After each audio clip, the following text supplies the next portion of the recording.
بسم اللہ الرحمن الرحیم۔ السلام علیکم ناظرین۔ عبیر احمد نے آج خودکشی کر لی اور ابدی نیند سو گیا، مگر آج اس کے گاؤں کے مرد و زن میں سے کوئی بھی چین کی نیند نہیں سو پایا تھا۔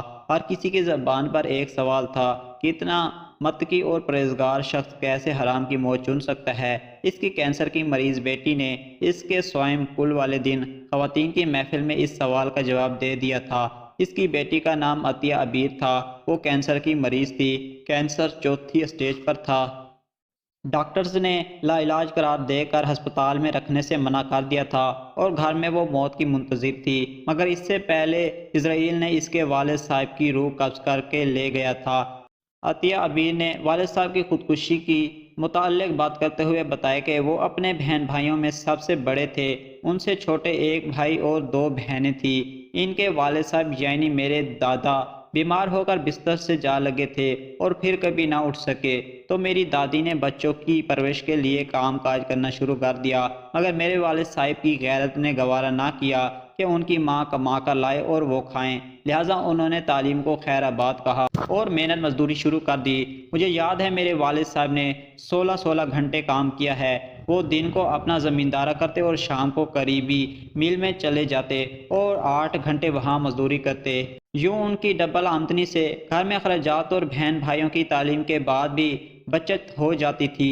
وہ اس بچت سے ہر سال کوئی نہ کوئی چھوٹا بڑا جانور خرید کر رکھ لیتے تھے کہ انہیں پتہ تھا جب بہن بھائی جوان ہو کر بڑی کلاسز میں پہنچیں گے تو گھر کے اخراجات کے علاوہ تعلیم کے اخراجات بھی بڑھ جائیں گے، لہذا ان کی پالیسی کامیاب رہی اور تقریباً 10 سال بعد جب میرے چچا نے FSC پاس کی تو اس وقت میرے والد صاحب کے پاس 30 کے قریب جانور تھے۔ جانوروں کے دودھ کی آمدن، والد صاحب کی میل کی آمدنی، زمینداری کی طرف سے آنے والی آمدنی کی وجہ سے میرے چچا نے میکینیکل انجینئرنگ کے لیے پرائیویٹ طور پر UIT لاہور میں داخلہ لے لیا۔ میرے والد صاحب کے اتنے وسائل تھے کہ میرے چچا کی تعلیم کے لیے انہیں نہ کوئی تو جانور بیچنا پڑا اور نہ ہی کہیں سے ادھار لینا پڑا، مگر بعد ازاں جب میری دونوں پھپھوں نے میڈیکل کی فیلڈ کو چن لیا تھا اور آہستہ آہستہ جانور بکنے لگے۔ دوسری طرف میرے والد صاحب شادی کر چکے تھے اور ہم لوگ بھی پیدا ہو چکے تھے، لہٰذا اب گھر کے اخراجات کو بھی دیکھنا تھا۔ خیر میرے والد صاحب کے سوا اس بات کی کسی کو فکر نہ تھی۔ میرے چچا انجینئرنگ کے بعد فارغ ہوئے، انہوں نے ہوئی انٹرسٹس ٹیکسلا میں ملازمت اختیار کر لی، مگر انہوں نے میرے والد صاحب کو کسی قسم کی سپورٹ نہ کی، بلکہ اپنا پیسہ جمع کرنے لگے تاکہ کاروبار کر سکے۔ میرے والد صاحب نے کوئی شکوہ نہ کیا، بلکہ وہ خوش تھے کہ ایک دن ان کا بھائی کامیاب ہو کر ان کی طاقت بنے گا۔ دوسری طرف میری دونوں پھپھو کے ڈاکٹر بننے تک ہمارا تقریباً سارے جانور بک چکے تھے، بس اب گھر اور زمین باقی تھی۔ میری ایک پھپھو نے تعلیم مکمل کرتے ہی شادی کر لی اور شوہر کے ساتھ کینیڈا منتقل ہو گئی۔ انہوں نے ہم سے قطع تعلق کر لیا، مڑ کر ہماری خبر نہ لی، یہاں تک کہ اپنے والد صاحب یعنی ہمارے دادا کی وفات پر بھی نہ آئی۔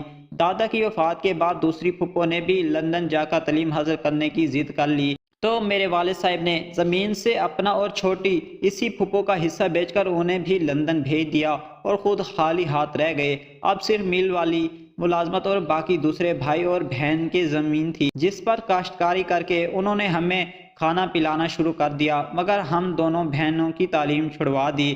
میں نے پڑھنے کی ضد کی تو میرے والد صاحب رونے لگے اور ہاتھ جوڑ کر کہا یہ حق مجھے معاف کر دو، لہٰذا ہم دونوں بہنوں نے والد صاحب کے پاؤں چوم کر سینے سے لگائے اور مڑ کر کبھی پڑھائی کا نہ سوچا۔ میرے والد صاحب نے میٹرک تک میرے بھائی کو پڑھایا۔ جب میرا بھائی میٹرک میں تھا تو باقی تینوں بہن بھائیوں نے زمین اور گھر سے حصہ مانگ لیا۔ میرے والد صاحب کے پاس اتنے پیسے تو تھے نہیں کہ پیسے دے کر گھر رکھ لیتے۔ اپنی اور چھوٹی پھپھو کی زمین وہ پہلے ہی بیچ چکے تھے، لہٰذا باقی زمین دونوں بہن بھائیوں کو دے دی اور گھر ان 3 بہن بھائیوں کو دے کر ہمیں ساتھ لیا اور کسی دوست کے خالی گھر میں منتقل ہو گئے۔ میرے چچا نے اپنی دونوں بہنوں کے ساتھ مل کر ایک ٹیکسٹائل مل لگا لی اور اپنا کاروبار شروع کر دیا۔ آج وہ شہر کی جانی مانی شخصیت ہیں۔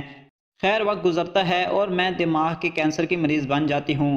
دوسری طرف ایک حادثے کی وجہ سے میرے والد صاحب کا ہاتھ کٹ جاتا ہے اور مل والے انہیں فارغ کر دیتے ہیں۔ جب گھر میں فاقوں کی نوبت آتی ہے تو کچھ دن پہلے میرے والد صاحب اپنے بھائی کی مل میں کام لینے کی خاطر جاتے ہیں، جہاں ان کے چھوٹے بھائی اور بھابھی دفتر میں بیٹھے ہوتے ہیں۔ میرے والد صاحب اپنے بھائی کے سامنے اپنا مدعا بیان کرتے ہیں، جس پر میرے چچا کہتے ہیں میں مل کے بیرونی معاملات دیکھتا ہوں، اندرونی معاملات تمہاری بھابھی دیکھتی ہے، ان سے مل لو۔ میری چچی میرے والد صاحب کو دیکھتے ہی کہتی ہے تمہارا تو ایک ہاتھ ہی نہیں ہے، تم کیا کام کر سکتے ہو؟ ہم بنا کام کے تنخواہ دینے لگے تو یہ کارخانہ 2 دن بھی نہیں چلے گا۔ میرے والد صاحب مدد طلب نظروں سے بھائی کی طرف دیکھتے ہیں اور بتاتے ہیں کہ ان کے گھر میں فاقے ہے، کینسر زدہ بیٹی 2 دن سے بھوکی ہے، مگر میرے چچا کے دل میں کوئی رحم پیدا نہیں ہوتا۔ وہ معذرت کرتے ہوئے کہتے ہیں ہم کو تو ورکر کی ضرورت نہیں ہے، تو میں اپنے دوست کی مل میں صفائی کرنے والا رکھوا سکتا ہوں، مگر ایک ہاتھ سے مزدور انسان صفائی کیسے کرے گا؟ تم ایسا کرو کل سے اپنے بیٹے اور بیٹی کو اس کی مل میں بھیج دینا، میں کال کر دوں گا۔ اپنے چھوٹے بھائی جس کی خاطر انہوں نے اپنا سب کچھ بلکہ اپنی اولاد کا بھی سب کچھ قربان کر دیا تھا، اس کی اس قدر سرد رویے نے انہیں اندر سے توڑ کر رکھ دیا۔ واپس آ کر ساری رات وہ ہم سے دکھ بھانٹتے رہے اور پھر صبح اٹھے تو پتہ چلا والد صاحب خودکشی کر کے ابدی نیند سو چکے ہیں۔ میں یہاں بیٹی ہوں، سب بہنوں سے التجا کرتی ہوں خدا را بڑے بھائیوں کا احسان یاد رکھیں، اور بھائیوں سے کہتی ہوں خدا را اپنے اولاد کا حق بھی اپنے بہن بھائیوں پر قربان نہ کر دیں، ورنہ بعد میں فقط پچھتاوے ہوں گے۔